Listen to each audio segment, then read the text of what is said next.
morning. My name is Pope. I'm a grateful recovering drug addict by the grace of God.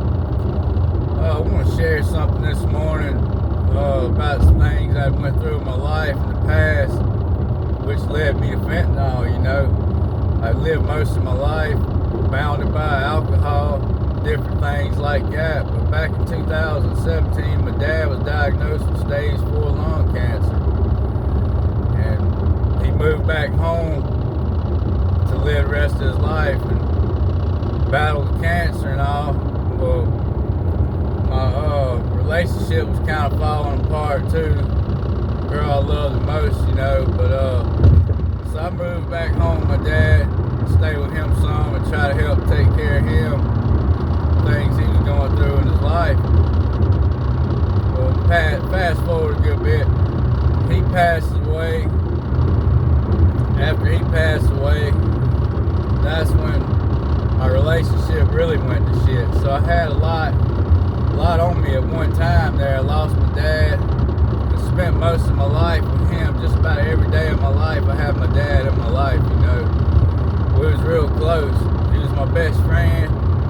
He was a provider for me, my brother, my mom, and all. He always drank and stuff, but he was amazing, man. He taught me how to be a hard worker.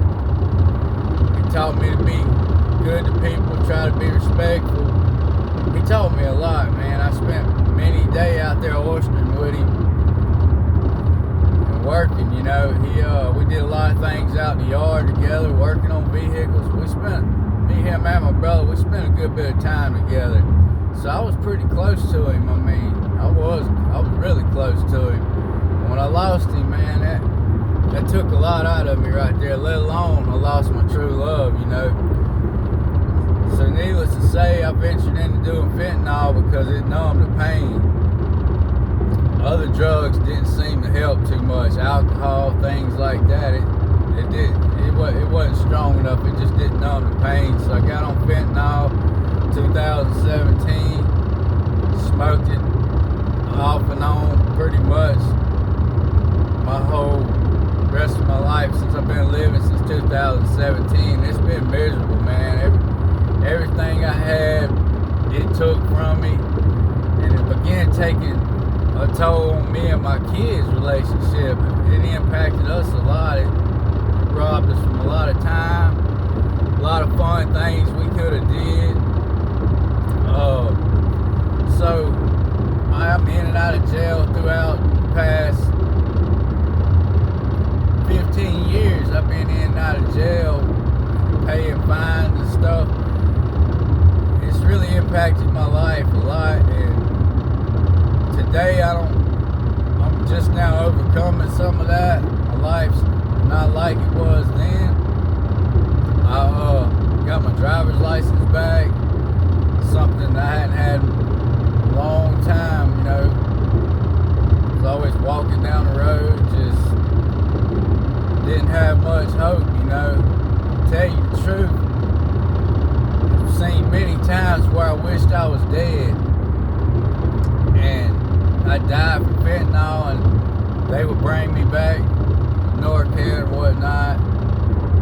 Lucky they did, but anyways, went to jail, got put on community corrections, went to jail because I messed up the probation. So they sent me to rehab. I come into the program just trying to figure out how I was going to slide through the program and get back home. Truth be known, I just couldn't wait to get back home and get fucking high.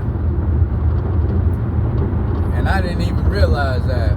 But after being in the program and watching these people grow, watching them come up, watching them get happy, and just watching them live life, I started connecting with it. I started working the program, started sharing in meetings and listening to what people share, and I let that sink into my heart, soul, and mind, and it just connected with me. And ever since then, I've been working the program, got a sponsor, working the steps. I'm not a real fast person when it comes to working full step now. Got a lot of amends to make. Not a very fast rider, but anyways, I got my mind set what I want to do in the future, and I can't wait to see what recovery brings me, because I know it's took a lot out of me to accept the fact that I'm a drug addict. But I've accepted the fact that I'm a drug addict. I've accepted the fact also that my past relationship is a thing of the past. That's something I spent the past 6-7 years of my life upset about. It's really took a toll on my life in the past years. I just couldn't find no peace in it. In that relationship, I couldn't get no closure. I just kept that burden on me for a long time. I was heartbroken, you know. But recovery has helped me provide the information I need to let that go, because I damn sure can't take it to the grave with me. So the most important thing, and I didn't even realize it, but recovery has provided me and helped me dig up some stuff that I need to let go. And today, I'm not mad about it. Might not be happy about it either, but I got closure from it, and that's what I needed. So, with all this to say, my future plans is to stay connected with people in recovery. When I get through this recovery program, I get home and I'm going to stay connected to going to meetings, as many as I got time for. If not, I'll make time for them, because it's very important to me. A lot of people don't see the importance in going to these meetings and actually working the program. It's more to recovery than just going, sitting in a meeting and listening. Listening is part of it, but you have to take it into your heart, consideration, accept the fact that you got to stay connected to that stuff for the rest of your life. Because if you don't, it's a good chance you ain't going to stay sober. It ain't going to keep you sober if you ain't working the program. But me, my heart, soul, mind, I know if I stay working the program, there's no doubt in my mind, if I stay connected to a good network, people in recovery, as long as I stay connected to that system, I'll stay sober.